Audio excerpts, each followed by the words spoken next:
Well বাংলাদেশের জন্য সুখবর।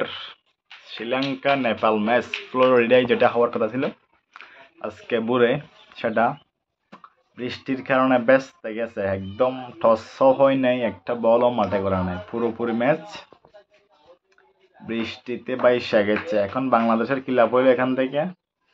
শ্রীলঙ্কা এখনো কোনো পয়েন্ট পায় নাই। আজকের ম্যাচটা যদি হয়, শ্রীলঙ্কার জেতার একটা চান্স ছিল, সেটা হয়নি মোটেও।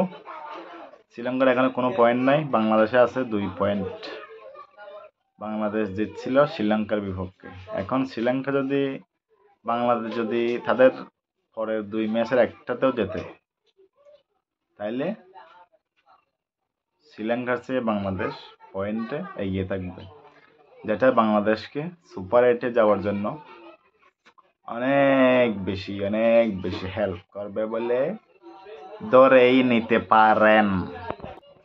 এখন শ্রীলঙ্কার আরেকটা ম্যাচ আছে নেদারল্যান্ডসের সাথে, সেটা মনে করেন শ্রীলঙ্কা জিতলো, তাইলে বৃষ্টির কারণে আজকে 1 পয়েন্ট পাইলো, ওইখানে 2 পয়েন্ট, টোটাল পয়েন্ট হলো 3 পয়েন্ট শ্রীলঙ্কার।